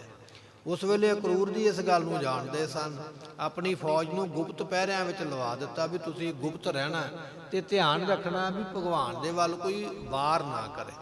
ਚਲਦਿਆਂ ਚਲਦਿਆਂ ਰਸਤੇ ਵਿੱਚ ਨਦੀ ਆਈ। ਕਰੂਰ ਜੀ ਕਹਿਣ ਲੱਗੇ ਵੀ ਮੈਂ ਇਸ਼ਨਾਨ ਕਰਨਾ। ਜਦੋਂ ਨਦੀ ਵਿੱਚ ਇਸ਼ਨਾਨ ਕਰਨ ਵਾਸਤੇ ਵੜੇ, ਟੁੱਬੀ ਮਾਰੀ ਹੈ, ਕੀ ਵੇਖਦੇ ਪਏ, ਨਦੀ ਦੇ ਅੰਦਰ ਪਾਣੀ ਦੇ ਵਿੱਚ ਭਗਵਾਨ ਕ੍ਰਿਸ਼ਨ ਜੀ ਹਜ਼ਾਰਾਂ ਹੀ ਬਾਹਾਂ ਵਾਲਾ ਆਪਣਾ ਵਿਰਾਟ ਰੂਪ ਬਣਾ ਕੇ ਬੈਠੇ ਹੋਏ। ਜਦੋਂ ਧੌਣ ਬਾਹਰ ਕੱਢ ਕੇ ਵੇਖਦੇ ਤੇ ਸਾਹਮਣੇ ਰਾਤੇ ਬੈਠੇ ਹੋਏ, ਪਾਣੀ ਵਿੱਚ ਵੇਖਦੇ ਤੇ ਪਾਣੀ ਵਿੱਚ ਬੈਠੇ ਹੋਏ।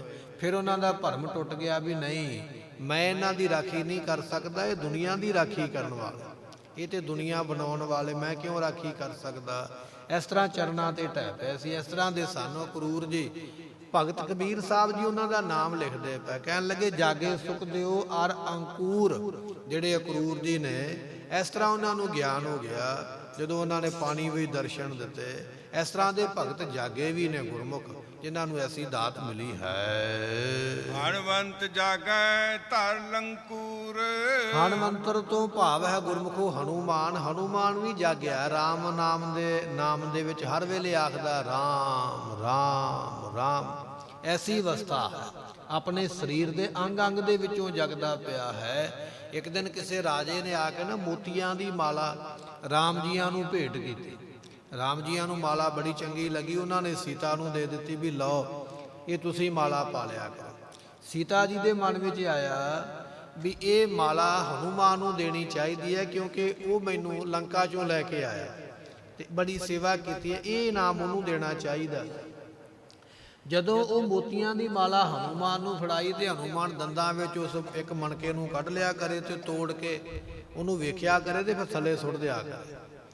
ਉਹ ਰਾਜਾ ਜਿਹਨੇ ਮਾਲਾ ਭੇਟ ਕੀਤੀ ਉਹਨੂੰ ਬੜਾ ਗੁੱਸਾ ਆਇਆ ਵੀ ਮੈਂ ਮੋਤੀਆਂ ਦੀ ਮਾਲਾ ਇੰਨੀ ਮਹਿੰਗੀ ਤੇ ਇਹਨਾਂ ਨੇ ਫੜਾ ਦਿੱਤੀ, ਇਹਨੂੰ ਇਹ ਤੋੜ ਤੋੜ ਸੁੱਟੀ ਜਾਂਦਾ। ਉਸ ਵੇਲੇ ਨਾਰਾਜ਼ਗੀ ਜਦੋਂ ਪ੍ਰਗਟ ਕੀਤੀ ਨਾ ਰਾਜੇ ਨੇ, ਤੇ ਭਗਵਾਨ ਰਾਮ ਜੀ ਨੇ ਤੇ ਰਾਜੇ ਨੇ ਪੁੱਛਿਆ ਵੀ ਆਪ ਮਾਲਾ ਤੋੜਦੇ ਕਿਉਂ ਪਏ? ਕਹਿੰਦਾ ਜੀ ਮੈਂ ਤੋੜਦਾ ਨਹੀਂ ਪਿਆ, ਮੈਂ ਤੇ ਮਣ ਕੇ ਤੋੜ ਕੇ ਵੇਖਦਾ ਪਿਆ ਵੀ ਇਹਦੇ ਵਿੱਚ ਰਾਮ ਕਿੱਥੇ ਹੈ। ਜਿਹੜੀ ਚੀਜ਼ ਦੇ ਉੱਪਰ ਰਾਮ ਹੈ ਮੈਂ ਉਹੀ ਰੱਖਦਾ ਆਪਣੇ ਕੋਲ, ਜਿਹਦੇ ਕੋਲ ਰਾਮ ਨਹੀਂ ਉਹ ਚੀਜ਼ ਮੇਰੇ ਕੰਮ ਦੀ ਨਹੀਂ। ਮੈਂ ਮਾਲਾ ਦਾ ਕੀ ਕਰਨਾ ਹੈ, ਇਹਦੇ ਵਿੱਚ ਰਾਮ ਤੇ ਲਿਖਿਆ ਹੀ ਨਹੀਂ, ਕਿਤੇ ਲਿਖਿਆ ਹੁੰਦਾ ਤੇ ਮੈਂ ਰੱਖ ਲੈਂਦਾ। ਰਾਜੇ ਨੇ ਗੁੱਸੇ ਨਾਲ ਆਖਿਆ, ਕਹਿਣ ਲੱਗੇ ਰਾਮ ਤੇ ਫਿਰ ਤੇਰੇ ਉੱਪਰ ਵੀ ਨਹੀਂ ਕਿਤੇ ਅੰਗ ਦੇ ਲਿਖਿਆ ਹੋਇਆ, ਸਰੀਰ ਵਿੱਚ ਕਿੱਥੇ ਹੈ ਰਾਮ ਲਿਖਿਆ ਵਿਖਾ।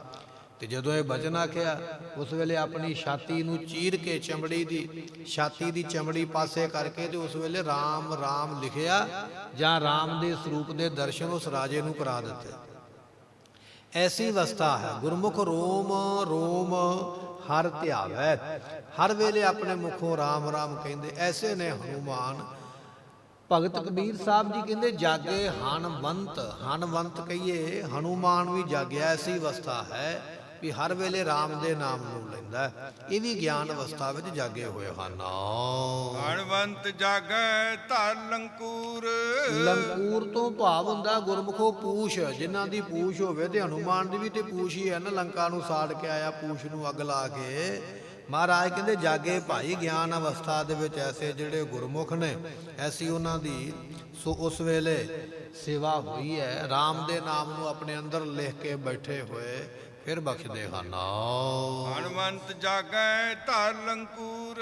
ਗੁਰਮੁਖੋ ਪੂਛ ਵਾਲੇ ਸਨ ਨਲ ਤੇ ਨੀਲ, ਇਹਨਾਂ ਨੇ ਪੁਲ ਬੱਧਾ ਸੀ ਸਵੇਤ ਪੁਲ ਜਿਹਨੂੰ ਕਿਹਾ ਜਾਂਦਾ ਨਾ, ਸਵੇਤ ਪੁਲ ਜਿਹਨੂੰ ਕਿਹਾ ਜਾਂਦਾ ਹੈ। ਸੋ ਕਹਿਣ ਲੱਗੇ ਇਹ ਪੁਲ ਬੱਧਾ ਹੈ, ਇਹਨਾਂ ਨੂੰ ਸ਼ਰਾਪ ਮਿਲਿਆ ਸੀ ਦੋਨਾਂ ਭਰਾਵਾਂ ਨੂੰ। ਇਹ ਛੋਟੇ ਹੁੰਦਿਆਂ ਜਦੋਂ ਕੋਈ ਰਿਖੀ ਮੁਨੀ ਤਪ ਕਰਿਆ ਕਰਦੇ ਤੇ ਉਹਨਾਂ ਦਾ ਠਾਕੁਰ ਚੁੱਕ ਕੇ ਪਾਣੀ ਵਿੱਚ ਸੁੱਟ ਦਿਆ ਕਰਦੇ। ਰਿਖੀਆਂ ਨੂੰ ਬੜਾ ਗੁੱਸਾ ਆਇਆ ਵੀ ਸਾਨੂੰ ਤਪ ਨਹੀਂ ਕਰਨ ਦਿੰਦੇ, ਸਾਡਾ ਠਾਕੁਰ ਪੱਥਰ ਚੁੱਕ ਕੇ ਪਾਣੀ 'ਚ ਸੁੱਟ ਦਿੰਦੇ। ਰਿਖੀਆਂ ਨੇ ਸ਼ਰਾਪ ਦਿੱਤਾ ਵੀ ਅੱਜ ਤੋਂ ਬਾਅਦ ਤੁਸੀਂ ਪੱਥਰ ਪਾਣੀ ਵਿੱਚ ਸੁੱਟੋਗੇ ਤਾਂ ਡੁੱਬਿਆ ਨਹੀਂ ਕਰੇਗਾ, ਤਰਦਾ ਹੀ ਰਿਹਾ ਕਰੇਗਾ। ਹੁਣ ਦਿੱਤਾ ਤੇ ਸ਼ਰਾਪ, ਪਰ ਕਦੇ ਕਦੇ ਸ਼ਰਾਪ ਵੀ ਚੰਗੇ ਕੰਮ ਆ ਜਾਂਦਾ ਹੈ। ਜਦੋਂ ਉਸ ਵੇਲੇ ਰਾਮੇਸ਼ਵਰ ਤੋਂ ਪੁਲ ਬੰਨਣ ਲੱਗੇ ਤੇ ਉਸ ਵੇਲੇ ਇਹਨਾਂ ਦੋਨਾਂ ਭਰਾਵਾਂ ਨੂੰ ਆਖਿਆ ਵੀ ਤੁਹਾਡੇ ਹੱਥਾਂ ਦਾ ਸੁੱਟਿਆ ਪੱਥਰ ਨਹੀਂ ਡੁੱਬਦਾ, ਤੇ ਤੁਸੀਂ ਪੱਥਰ ਪਾਣੀ ਵਿੱਚ ਸੁੱਟ ਕੇ ਤੇ ਪੁਲ ਬਣਾਓ। ਪੱਥਰ ਸੁੱਟਣ ਲੱਗ ਪਏ, ਪਰ ਪੱਥਰ ਖਿੰਡ ਜਾਇਆ ਕਰਨ, ਇੱਕ ਪੱਥਰ ਇੱਧਰ ਨੂੰ ਚਲੇ ਜਾਵੇ ਦੂਜਾ ਉੱਧਰ ਨੂੰ ਚਲੇ ਜਾਵੇ, ਇਕੱਠਾ ਕਿਵੇਂ ਕਰਨਾ। ਉਸ ਵੇਲੇ ਰਾਮ ਜੀ ਨੂੰ ਪੁੱਛਿਆ ਜੀ ਇਹ ਪੱਥਰ ਖਿੰਡ ਜਾਂਦੇ, ਇਕੱਠੇ ਨਹੀਂ ਹੁੰਦੇ। ਕਹਿੰਦੇ ਮੇਰੇ ਗੁਰੂ ਨੇ ਰਬੰਤੀ ਰਾਮਾਂ ਦਾ ਮੈਨੂੰ ਉਪਦੇਸ਼ ਦਿੱਤਾ ਹੈ, ਤੁਸੀਂ ਉਹ ਉਪਦੇਸ਼ ਵਾਲੇ ਬਚਨ ਇੱਥੇ ਲਿਖੋ। ਇੱਕ ਤੇ ਲਿਖ ਦਿਓ ਰਾਰਾ ਤੇ ਦੂਜੇ ਤੇ ਲਿਖ ਦਿਓ ਮੰਮਾ। ਇਸ ਤਰ੍ਹਾਂ ਲਿਖ ਕੇ ਇਹਨਾਂ ਪੱਥਰਾਂ ਤੇ ਸੁੱਟੋ। ਤੇ ਜਦੋਂ ਰਾਰਾ ਤੇ ਮੰਮਾ ਲਿਖ ਲਿਖ ਕੇ ਸੁੱਟਿਆ, ਉਹ ਪੱਥਰ ਇਕੱਠੇ ਹੋ ਕੇ ਤੇ ਪੁਲ ਬਣਿਆ। ਮਹਾਰਾਜ ਦੀ ਗੁਰਬਾਣੀ ਦਾ ਬਚਨ ਹੈ, ਇਹ ਹੈ ਰਾਮ ਨਾਮ ਦੀ ਵਡਿਆਈ। ਰਾਮ ਕੌਣ ਹੈ? ਰਮਿਆ ਹੋਇਆ ਪਰਮੇਸ਼ਰ, ਕਿਸੇ ਬੰਦੇ ਦਾ ਨਾਮ ਨਹੀਂ ਹੈ ਰਾਮ। ਕਹਿਣ ਲੱਗੇ ਰਾਮ ਨਾਮ ਦੀ ਇਹ ਵਡਿਆਈ ਹੈ ਕਿ ਉਹ ਨਾਮ ਲਿਖ ਕੇ ਪੱਥਰ ਵੀ ਤਰ ਗਏ। ਤੇ ਪੱਥਰਾਂ ਨੂੰ ਤਾਰਨ ਵਾਲੇ ਜਿਹੜੇ ਨਲ ਤੇ ਨੀਲ ਸਨ, ਉਹਨਾਂ ਨੂੰ ਵੀ ਸੋਝੀ ਆ ਗਈ ਵੀ ਰੱਬ ਦਾ ਨਾਮ ਏਡਾ ਵੱਡਾ ਹੈ, ਪੱਥਰ ਤੇ ਲਿਖੀਏ ਤੇ ਉਹ ਵੀ ਤਰ ਜਾਂਦਾ। ਮਹਾਰਾਜ ਕਹਿੰਦੇ ਜਾਗ ਪੈ। ਇਹ ਜਿਹੜੇ ਲੰਕੂਰ ਪੂਛਾਂ ਵਾਲੇ ਸਨ ਨਲ ਤੇ ਨੀਲ, ਇਹ ਵੀ ਜਾਗਿਆ। ਰਾਮ ਨਾਮ ਦੀ ਵਡਿਆਈ ਸਮਝ ਆ ਗਈ ਵੀ ਰੱਬ ਦਾ ਨਾਮ ਕੀ ਹੁੰਦਾ ਹੈ। ਮਹਾਰਾਜ ਫਿਰ ਬਖਸ਼ਦੇ ਹਨ। ਹਨਵੰਤ ਜਾਗੈ ਧਰ ਲੰਕੂਰ। ਗੁਰਮੁਖੋ ਲੰਕੂਰ ਪੂਛ ਵਾਲਾ ਹੈ ਸਗਰੀਵ, ਬਾਲੀ ਨੂੰ ਮਾਰ ਕੇ ਸਗਰੀਵ ਨੂੰ ਰਾਜ ਦਿੱਤਾ। ਅਤੇ ਇਸੇ ਤਰ੍ਹਾਂ ਜਦੋਂ ਭਗਵਾਨ ਜੀ ਆਪਣੇ ਨਗਰ ਵਾਪਸ ਆ ਗਏ ਨਾ, ਲੰਕਾ ਨੂੰ ਜਿੱਤ ਕੇ ਆਪਣੀ ਪੁਰੀ ਦੇ ਵਿੱਚ ਅਯੁੱਧਿਆ ਦੇ ਵਿੱਚ, ਤੇ ਫਿਰ ਇਹਨਾਂ ਨੂੰ ਉਪਦੇਸ਼ ਦਿੱਤਾ। ਫਿਰ ਇਹ ਆਪਣੇ ਆਪਣੇ ਰਾਜ ਨੂੰ ਵਾਪਸ ਚਲੇ ਗਏ, ਬੜੇ ਗਿਆਨ ਦੇ ਸਹਿਤ ਹੋ ਕੇ ਤੇ ਤਰ ਗਏ ਭਾਈ। ਇਹ ਵੀ ਸੁਗਰੀਵ ਵਰਗੇ ਵੀ ਤਰ ਗਏ। ਪਾਤਸ਼ਾਹ ਕਹਿੰਦੇ ਨਾਮ ਦੀ ਮਹਿਮਾ ਹੈ, ਇਹਨਾਂ ਨੇ ਨਾਮ ਦੀ ਮਹਿਮਾ ਜਾਣੀ। ਇਸ ਤਰ੍ਹਾਂ ਇਸ ਸੰਸਾਰ ਤੋਂ ਤਰੇ ਹਨ। ਸ਼ੰਕਰ ਜਾਗੈ ਚਰਨ ਸੇਵ। ਸ਼ੰਕਰ ਨਾਮ ਸ਼ਿਵ ਜੀ ਦਾ ਹੈ। ਕਹਿਣ ਲੱਗੇ ਸ਼ਿਵ ਜੀ ਵੀ ਭਗਵਾਨ ਚੰਦਰ ਰਾਮਚੰਦਰ ਦੇ ਚਰਨਾਂ ਦੀ ਪੂਜਾ ਕਰਦਾ ਹੈ। ਜਾਂ ਆਪਾਂ ਇਸ ਤਰ੍ਹਾਂ ਕਹਿ ਲਈਏ ਸ਼ੰਕਰ ਵੀ ਜਾਗਿਆ, ਉਹਨੂੰ ਵੀ ਸਮਝ ਆਈ ਹੈ ਭਗਵਾਨ ਵਿਸ਼ਨੂੰ ਜੀ ਦੇ ਚਰਨਾਂ ਦੇ ਵਿੱਚੋਂ ਗੰਗਾ ਨਿਕਲਦੀ ਹੈ।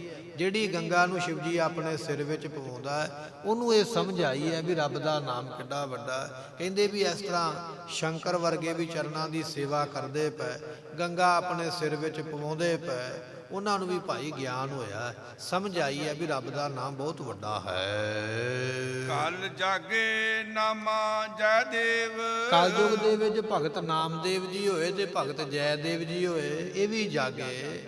ਭਗਤ ਜੈਦੇਵ ਜੀ ਉਸ ਵੇਲੇ ਕਵਿਤਾ ਲਿਖਦੇ ਪਏ ਸਨ, ਤੇ ਕਵਿਤਾ ਜਿਹੜੀ ਜਿਸ ਨੂੰ ਕਿਹਾ ਜਾਂਦਾ ਹੈ ਗੋਬਿੰਦ, ਗੋਬਿੰਦ ਦੇ ਨਾਮ ਦੀ, ਗੋਬਿੰਦ ਕਹੀਏ ਭਗਵਾਨ ਕ੍ਰਿਸ਼ਨ ਦੇ ਨਾਮ ਦੀ ਕਵਿਤਾ, ਗੀਤ ਗੋਬਿੰਦ ਜਿਸ ਨੂੰ ਕਿਹਾ ਜਾਂਦਾ ਹੈ, ਉਹ ਰਚਦੇ ਪਏ ਸਨ। ਤੇ ਕਵਿਤਾ ਪੂਰੀ ਨਹੀਂ ਹੁੰਦੀ ਹੈ, ਉਹਦੇ ਵਿੱਚ ਬਚਨ ਹੀ ਆਉਂਦਾ ਸੀ। ਭਗਵਾਨ ਜੀ ਗੋਪੀਆਂ ਨੂੰ ਮਨਾਉਣ ਵਾਸਤੇ ਗਏ। ਇਹ ਜੈਦੇਵ ਜੀਆਂ ਨੂੰ ਗੱਲ ਚੰਗੀ ਨਹੀਂ ਸੀ ਲੱਗਦੀ ਵੀ ਅਵਤਾਰ ਕਿਵੇਂ ਮਨਾ ਸਕਦਾ, ਲਿਖਦੇ ਨਹੀਂ ਸਨ ਪਏ। ਭਗਵਾਨ ਜੀਆਂ ਨੇ ਆਪ ਆ ਕੇ ਉਹ ਪੰਕਤੀ ਪੂਰੀ ਕਰਕੇ ਕਵਿਤਾ ਪੂਰੀ ਬਣਾਈ, ਤੇ ਫਿਰ ਜੈਦੇਵ ਦੇ ਮਨ ਵਿੱਚ ਮਾਣ ਆ ਗਿਆ ਸੀ, ਮੇਰੀ ਕਵਿਤਾ ਨੂੰ ਰੱਬ ਨੇ ਪੂਰਾ ਕੀਤਾ, ਮੈਂ ਤੇ ਬੜਾ ਵੱਡਾ ਕਵੀ ਹਾਂ। ਜਦੋਂ ਜੰਗਲ ਵਿੱਚ ਤਪ ਕਰਨ ਵਾਸਤੇ ਗਏ, ਕੱਲੇ ਕੱਲੇ ਪੱਤੇ ਤੇ ਉਹ ਕਵਿਤਾ ਲਿਖੀ ਹੋਈ ਵੇਖ ਕੇ ਹੰਕਾਰ ਟੁੱਟਿਆ, ਰਾਮ ਦੇ ਨਾਮ ਨੂੰ ਜਪਿਆ ਤੇ ਜੈਦੇਵ ਜੀਆਂ ਦਾ ਭਲਾ ਹੋਇਆ। ਉਹਨਾਂ ਦੀ ਗੁਰਬਾਣੀ ਗੁਰੂ ਗ੍ਰੰਥ ਸਾਹਿਬ ਦੇ ਵਿੱਚ ਲਿਖੀ ਹੈ। 15 ਭਗਤਾਂ ਦੇ ਵਿੱਚ ਭਗਤ ਜੈਦੇਵ ਵੀ ਇੱਕ ਭਗਤ ਨੇ, ਜਿਹੜੇ ਇਸ ਤਰ੍ਹਾਂ ਮਾਨ ਨੂੰ ਛੱਡ ਕੇ ਨਾਮ ਨੂੰ ਜਪ ਕੇ ਸਫਲੇ ਹੋਏ। ਇਸੇ ਤਰ੍ਹਾਂ ਭਗਤ ਨਾਮਦੇਵ ਜੀ, ਜਿਨ੍ਹਾਂ ਦੇ ਬਾਬਤ ਮੰਦਰ ਫੇਰਿਆ, ਜਿਨ੍ਹਾਂ ਦੇ ਵਾਸਤੇ ਮਰੀ ਗਊ ਜਿਉਂਦੀ ਕੀਤੀ ਹੈ, ਅਤੇ ਇਸੇ ਤਰ੍ਹਾਂ ਭਗਵਾਨ ਨੇ ਬੜੇ ਕਾਰਜ ਭਗਤ ਨਾਮਦੇਵ ਵਾਸਤੇ ਕੀਤੇ। ਕਹਿੰਦੇ ਭਾਈ ਇਹ ਵੀ ਨਾਮ ਦੇ ਵਿੱਚ ਜਾਗੇ ਹੋਏ, ਜਾਗਦੇ ਪਏ। ਇਹਨਾਂ ਨੂੰ ਵੀ ਸਮਝ ਆ ਗਈ ਹੈ ਵੀ ਨਾਮ ਜਪਣ ਦੇ ਨਾਲ ਬੜੀਆਂ ਵੱਡੀਆਂ ਦਾਤਾਂ ਪ੍ਰਾਪਤ ਹੁੰਦੀਆਂ ਹਨ। ਜਾਗਤ ਸੋਵਤ ਬਹੁ ਪ੍ਰਕਾਰ। ਗੁਰਮੁਖੋ ਜਾਗਣਾ ਤੇ ਸੌਣਾ ਬੜੇ ਤਰ੍ਹਾਂ ਦਾ ਹੈ। ਕਿਸ ਤਰ੍ਹਾਂ ਦਾ ਹੈ? ਹੁਣ ਰਾਤ ਨੂੰ ਗੁਰਮੁਖੋ ਕੁਝ ਲੋਕ ਜਾਗਦੇ ਜਿਹੜੇ ਤਪ ਕਰਦੇ ਪਏ, ਰਾਤ ਨੂੰ ਜਾਗਦੇ ਪਏ ਚੋਰ ਚੋਰੀ ਕਰਨ ਵਾਲੇ, ਰਾਤ ਨੂੰ ਜਾਗਦੇ ਪਏ ਵਕਾਰ ਭੋਗਣ ਵਾਲੇ, ਮਾੜੇ ਕੰਮ ਕਰਨ ਵਾਲੇ, ਕੁਕਰਮੀ ਲੋਕ ਵੀ ਜਾਗਦੇ। ਜਾਗਣਾ ਤੇ ਬੜੇ ਤਰ੍ਹਾਂ ਦਾ ਹੈ ਤੇ ਸੌਣਾ ਵੀ ਕਈ ਤਰ੍ਹਾਂ ਦਾ ਹੈ। ਪਾਤਸ਼ਾਹ ਕਹਿਣ ਲੱਗੇ ਐਸੇ ਤਰ੍ਹਾਂ ਕਿ ਕੋਈ ਬੰਦਾ ਵਿਦਿਆ ਪੜ੍ਹਨ ਦੇ ਵਿੱਚ ਜਾਗਦਾ ਪਿਆ, ਰਾਤ ਨੂੰ ਉੱਠ ਕੇ ਬੱਚੇ ਵੀ ਤੇ ਜਾਗਦੇ ਰਹਿੰਦੇ ਨਾ, ਕਿਤਾਬਾਂ ਪੜ੍ਹਦੇ ਰਹਿੰਦੇ, ਉਹ ਵੀ ਜਾਗਦੇ ਪਏ। ਕੋਈ ਜੂਆ ਖੇਡਦਾ ਪਿਆ, ਉਹ ਕਹਿੰਦਾ ਕੋਈ ਨਹੀਂ ਸਵੇਰੇ ਸੌਂ ਲਵਾਂਗੇ, ਰਾਤ ਨੂੰ ਜੂਆ ਖੇਡੀਏ, ਕੋਈ ਜੂਆ ਖੇਡਣ ਵਿੱਚ ਜਾਗਦਾ ਪਿਆ। ਐਸੇ ਤਰ੍ਹਾਂ ਕੋਈ ਚੋਰੀ ਦੇ ਵਿੱਚ ਤੇ ਕੋਈ ਜੀਵ ਹੱਤਿਆ ਕਰਨ ਵਿੱਚ ਜਾਗਦਾ ਪਿਆ, ਵੀ ਰਾਤ ਨੂੰ ਸ਼ਿਕਾਰ ਕਰਕੇ ਲਿਆਵਾਂਗੇ ਤੇ ਕੋਈ ਵੇਖੇਗਾ ਨਹੀਂ। ਪਾਤਸ਼ਾਹ ਕਹਿਣ ਲੱਗੇ ਭਾਈ ਇਸ ਤਰ੍ਹਾਂ ਇਹ ਜਿਹੜੇ ਲੋਕ ਨੇ ਇਹ ਕਿਸੇ ਨਾ ਕਿਸੇ ਕੰਮ ਕਰਕੇ ਜਾਗਦੇ ਪਏ। ਜਿਹੜਾ ਬੰਦਾ ਬਿਮਾਰ ਹੈ ਨਾ, ਬਿਮਾਰੀ ਲੱਗੀ ਹੈ, ਰਾਤ ਨੂੰ ਦਰਦ ਹੁੰਦਾ, ਉਹ ਵੀ ਸਾਰੀ ਰਾਤ ਹੀ ਪੀੜ ਦੇ ਵਿੱਚ ਜਾਗਦਾ ਹੀ ਰਹਿੰਦਾ। ਪਾਤਸ਼ਾਹ ਕਹਿੰਦੇ ਜਾਗਤ ਸੋਵਤ ਬਹੁ ਪ੍ਰਕਾਰ। ਜਾਗਣਾ ਤੇ ਕਈ ਤਰ੍ਹਾਂ ਦਾ ਹੈ, ਬਿਮਾਰ ਵੀ ਜਾਗਦਾ ਹੈ, ਜੁਆਰੀ ਵੀ ਜਾਗਦਾ ਹੈ, ਚੋਰ ਵੀ ਜਾਗਦਾ ਹੈ, ਗ੍ਰੰਥ ਪੜ੍ਹਨ ਵਾਲਾ ਵੀ ਜਾਗਦਾ ਹੈ, ਮਾੜੇ ਦੂਜਿਆਂ ਘਰਾਂ ਵਿੱਚ ਕਰਮ ਜਾ ਕੇ ਕਰਨੇ ਉਹ ਵੀ ਤੇ ਜਾਗਦੇ ਪਏ। ਕਬੀਰ ਸਾਹਿਬ ਜੀ ਕਹਿੰਦੇ ਜਾਗਣਾ ਤੇ ਕਈ ਤਰ੍ਹਾਂ ਦਾ। ਐਸੇ ਤਰ੍ਹਾਂ ਗੁਰਮੁਖੋ ਸੌਣਾ ਵੀ ਕਈ ਤਰ੍ਹਾਂ ਦਾ ਹੈ। ਕੋਈ ਮੋਹ ਦੀ ਨੀਂਦ ਸੁੱਤਾ ਹੋਇਆ, ਜਿੰਨੀਆਂ ਮਰਜ਼ੀ ਘਰੋਂ ਫਟਕਾਰਾਂ ਪਈ ਜਾਣ, ਗਾਲਾਂ ਪਈ ਜਾਣ, ਮੋਹ ਨਹੀਂ ਛੱਡਦੇ, ਮੋਹ ਵਿੱਚ ਪੈ। ਕਹਿੰਦੇ ਕੋਈ ਮੋਹ ਦੀ ਨੀਂਦ ਸੁੱਤਾ ਹੈ, ਕੋਈ ਸ਼ਾਂਤੀ ਦੀ ਨੀਂਦ ਸੁੱਤਾ ਪਿਆ ਵੀ ਜੋ ਮਰਜ਼ੀ ਭਾਵੇਂ ਬੰਬ ਡਿੱਗ ਪਵੇ ਮੈਂ ਨਹੀਂ ਉਠਾਂਗਾ, ਮੈਂ ਤੇ ਲੰਮੇ ਹੀ ਪੈ ਰਹਿਣਾ, ਇਹੋ ਜੀ ਸ਼ਾਂਤੀ ਲੈ ਕੇ ਸੁੱਤੇ ਪਏ। ਅਤੇ ਕੋਈ ਇਸੇ ਤਰ੍ਹਾਂ ਅਵਿਦਿਆ ਦੀ ਨੀਂਦ ਵਿੱਚ ਸੁੱਤਾ ਪਿਆ। ਪਾਤਸ਼ਾਹ ਕਹਿੰਦੇ ਸੌਣਾ ਵੀ ਕਈ ਤਰ੍ਹਾਂ ਦਾ, ਮੋਹ ਦੀ ਨੀਂਦ, ਅਵਿਦਿਆ ਦੀ ਨੀਂਦ, ਕੋਈ ਵਿਕਾਰਾਂ ਦੀ ਨੀਂਦ ਲੈ ਕੇ ਸੁੱਤਾ ਪਿਆ। ਇਸ ਤਰ੍ਹਾਂ ਸੁੱਤੇ ਹੋਏ ਹਨ। ਗੁਰਮੁਖ ਜਾਗੈ ਸੋਈ ਸਾਰ। ਕੋਈ ਕੋਈ ਗੁਰਮੁਖ ਜਾਗਦਾ ਪਿਆ ਹੈ ਪਰਮਾਤਮਾ ਦੇ ਸਿਮਰਨ ਦੇ ਵਿੱਚ, ਉਹ ਹੈ ਸ੍ਰੇਸ਼ਟ। ਜਾਗਣਾ ਜਾਗਨ ਨੀਕਾ ਹਰ ਕੀਰਤਨ ਮੈਂ, ਸਾਰਿਆਂ ਤੋਂ ਚੰਗਾ ਜਾਗਣਾ ਰੱਬ ਦੇ ਨਾਮ ਦੇ ਵਿੱਚ ਹੈ। ਇਹਦੇ ਵਰਗਾ ਇਹ ਜਾਗਣਾ ਸਾਰਿਆਂ ਤੋਂ ਸਫਲਾ ਹੈ, ਰੱਬ ਦੇ ਨਾਮ ਦੇ ਵਿੱਚ ਜਾਗਣਾ। ਐਸੇ ਗੁਰਮੁਖ ਜਾਗਦੇ ਹਨ। ਇਸ ਦੇਹੀ ਕੇ ਅਧਿਕ ਕਾਮ। ਮਹਾਰਾਜ ਕਹਿੰਦੇ ਇਹ ਦੇਹ ਦੇ ਬੜੇ ਕੰਮ ਨੇ। ਕਿਸੇ ਬੰਦੇ ਨੂੰ ਪੁੱਛ ਲਓ ਵੀ ਤੈਨੂੰ ਕੰਮ ਕੀ ਹੈ, ਉਹ ਤੁਹਾਨੂੰ 50 ਕੰਮ ਗਿਣ ਕੇ ਸੁਣਾਵੇਗਾ ਵੀ ਅੱਜ ਮੈਂ ਆਹ ਕਰਨਾ ਹੈ। ਦੇਹੀ ਦੇ ਤੇ ਬੜੇ ਕੰਮ ਨੇ, ਮੈਂ ਨਹਾਉਣਾ ਹੈ, ਮੈਂ ਧੋਣਾ ਹੈ, ਮੈਂ ਤਿਆਰ ਹੋਣਾ, ਮੈਂ ਪੱਗ ਬੰਨ੍ਹਣੀ, ਮੈਂ ਕੱਪੜੇ ਪਾਉਣੇ, ਮੈਂ ਪ੍ਰਸ਼ਾਦਾ ਛਕਣਾ, ਫਿਰ ਮੈਂ ਜਾਣਾ, ਫਿਰ ਮੈਂ ਆਉਣਾ, ਫਿਰ ਮੈਂ ਬਹਿਣਾ, ਤੇ ਮੈਂ ਆਹ ਕੰਮ ਕਰਨੇ, ਮੈਂ ਉਹ ਕੰਮ ਕਰਨੇ। ਪਾਤਸ਼ਾਹ ਕਹਿੰਦੇ ਦੇਹੀ ਦੇ ਕੰਮ ਤੇ ਬੜੇ ਨੇ, ਜਿੰਨੇ ਮਰਜ਼ੀ ਗਿਣਾ ਦੇ, ਇਹ ਤੇ ਮੁੱਕਣੇ ਹੀ ਨਹੀਂ ਕਦੇ। ਪਾਤਸ਼ਾਹ ਕਹਿਣ ਲੱਗੇ ਇਸ ਦੇਹੀ ਕੇ ਅਧਿਕ ਕਾਮ। ਇਹ ਜਿਹੜੀ ਦੇਹੀ ਹੈ ਇਹਦੇ ਬੜੇ ਕੰਮ ਨੇ। ਕੋਈ ਆਖਦਾ ਮੈਂ ਕਿਰਿਆ ਕਰਨੀ, ਕੋਈ ਆਖਦਾ ਮੈਂ ਇਹ ਕਰਨਾ, ਬੜੇ ਕੰਮ ਹਨ। ਕਹਿ ਕਬੀਰ ਭਜ ਰਾਮ ਨਾਮ। ਕਬੀਰ ਸਾਹਿਬ ਜੀ ਕਹਿੰਦੇ ਭਲਿਆ ਰਾਮ ਦੇ ਨਾਮ ਨੂੰ ਜਪ, ਇਹ ਤੇਰੇ ਕੰਮ ਅੱਗੇ ਜਾ ਕੇ ਕੰਮ ਆਉਣਾ ਹੈ। ਜਿਹੜੇ ਤੂੰ ਦੁਨੀਆ ਦੇ ਕੰਮ ਗਣਾਉਂਦਾ ਨਾ ਵੀ ਆਹ ਵੀ ਕਰਨਾ ਆਹ ਵੀ ਕਰਨਾ, ਇਹ ਅੱਗੇ ਕੰਮ ਨਹੀਂ ਆਉਣਾ। ਅਵਰ ਕਾਜ ਤੇਰਾ ਕਿਤੈ ਨਾ ਕਾਮ ਮਿਲ ਸਾਧ ਸੰਗਤ। ਦੁਨੀਆ ਦੇ ਕੰਮ ਤੇ ਹਜ਼ਾਰਾਂ ਰੋਜ਼ ਗਣਾਉਂਦਾ, ਪਰ ਪਰਲੋਕ ਵਿੱਚ ਇਹਨਾਂ ਦੀ ਕੋਈ ਕੀਮਤ ਨਹੀਂ ਹੈ। ਅਸਲ ਵਿੱਚ ਕੰਮ ਉਹ ਕਰ ਜਿਹੜਾ ਕੰਮ ਲੋਕ ਤੇ ਪਰਲੋਕ ਵਿੱਚ ਮੰਨਿਆ ਜਾਵੇ, ਉਹ ਹੈ ਪਰਮਾਤਮਾ ਦਾ ਨਾਮ। ਪਾਤਸ਼ਾਹ ਕਹਿਣ ਲੱਗੇ ਫਿਰ ਬਖਸ਼ਦੇ ਹਨ ਦੋਨੇ ਪੰਕਤੀਆਂ। ਇਸ ਦੇਹੀ ਕੇ ਅਧਿਕ ਕਾਮ। ਪਰਮਾਤਮਾ ਦਾ ਭਜਨ ਇਸ ਦੇਹ ਵਾਲੇ ਜੀਵ ਦੇ ਕੰਮ ਆਉਣ ਵਾਲਾ ਹੈ। ਜਿਹੜਾ ਪਰਮਾਤਮਾ ਦਾ ਭਜਨ ਹੈ ਨਾ, ਇਹ ਆਉਣਾ ਤੇਰੇ ਕੰਮ। ਇਸ ਕਰਕੇ ਇਹਨੂੰ ਅਧਿਕ ਕਰ। ਅਧਿਕ ਤੋਂ ਭਾਵ ਹੈ ਬਹੁਤਾ ਕਰ, ਜਿੰਨਾ ਹੋ ਸਕਦਾ ਉਨਾ ਹੀ ਕਰ। ਕਰੀ ਚੱਲ ਦਿਨ ਰਾਤੀਆਂ ਰਾਧੋ ਪਿਆਰੋ ਨਿਮਖ ਨਾ ਕੀਜੈ। ਰਾਤ ਦਿਨੇ ਸਵੇਰੇ ਸ਼ਾਮ ਢਿੱਲ ਨਾ ਵਰਤਾ, ਲੱਗਾ ਹੀ ਰਹੋ ਨਾਮ ਜਪਣ ਵਿੱਚ, ਕਿਉਂਕਿ ਤੇਰੀ ਇਸ ਦੇਹੀ ਦੇ ਨਾਮ ਹੀ ਕੰਮ ਆਉਣਾ ਹੈ ਜਪਿਆ ਹੋਇਆ। ਇਸ ਕਰਕੇ ਭਾਈ ਅਧਿਕ ਕਾਮ, ਅਧਿਕ ਕਹੀਏ ਬਹੁਤਾ, ਇਹ ਕੰਮ ਆਵੇਗਾ ਰੱਬ ਦਾ ਨਾਮ ਤੇ ਜਪਨਾ ਕਰ। ਕਹਿ ਕਬੀਰ ਭਜ ਰਾਮ ਨਾਮ। ਕਬੀਰ ਸਾਹਿਬ ਜੀ ਕਹਿੰਦੇ ਰਾਮ ਨਾਮ ਦਾ ਚਿੰਤਨ ਕਰੇਗਾ ਤੇ ਤੇਰਾ ਭਲਾ ਹੋਵੇਗਾ। ਸੰਸਾਰੀ ਲੋਕ ਇਹ ਗੱਲ ਕਹਿੰਦੇ ਮੈਨੂੰ ਦੁਨਿਆਵੀ ਕੰਮ ਬੜੇ ਨੇ। ਨਿਰੰਕਾਰ ਦੇ ਲੋਕ ਇਹ ਗੱਲ ਕਹਿੰਦੇ ਸਾਨੂੰ ਤੇ ਕੇਵਲ ਨਾਮ ਜਪਣ ਦਾ ਹੀ ਬਹੁਤਾ ਕੰਮ ਹੈ। ਇਹ ਸੰਸਾਰ ਦੇ ਲੋਕਾਂ ਦਾ ਤੇ ਨਿਰੰਕਾਰ ਦੇ ਲੋਕਾਂ ਦਾ ਇਹ ਫਰਕ ਹੁੰਦਾ ਹੈ। ਜਾਂ ਆਪਾਂ ਕਹਿ ਲਈਏ ਸਾਧੂਆਂ ਦਾ ਤੇ ਸਾਡੇ ਵਰਗੇ ਆਮ ਬੰਦਿਆਂ ਦਾ ਇਹ ਫਰਕ ਹੈ। ਅਸੀਂ ਦਿਨੇ ਰਾਤ ਸੰਸਾਰ ਦੇ ਧੰਦੇ ਵਿੱਚ ਫਸੇ ਰਹਿੰਦੇ, ਰੱਬ ਦੇ ਲੋਕ ਦਿਨੇ ਰਾਤ ਉਹਦੇ ਨਾਮ ਵਿੱਚ ਲੱਗੇ ਰਹਿੰਦੇ। ਇਹ ਭਾਈ ਉਹਨਾਂ ਨੇ ਆਪਣੇ ਤਨ ਨੂੰ ਸਫਲਾ ਬਣਾਇਆ। ਸਮੇਂ ਦੀ ਸਮਾਪਤੀ, ਭੁੱਲਾਂ ਦੀ ਮੁਆਫੀ, ਜੋ ਸੱਜਣ ਅਸੀਸੜੀਆਂ, ਜੋ ਹੋਵੇ ਸਾਹਿਬ ਸਿਓ ਮੇਲ। ਇਸ ਦੇਹੀ ਕੇ ਅਧਿਕ ਕਾਮ। ਕਹਿ ਕਬੀਰ ਭਜ ਰਾਮ ਨਾਮ। ਵਾਹਿਗੁਰੂ ਜੀ ਕਾ ਖਾਲਸਾ, ਵਾਹਿਗੁਰੂ ਜੀ ਕੀ ਫਤਿਹ।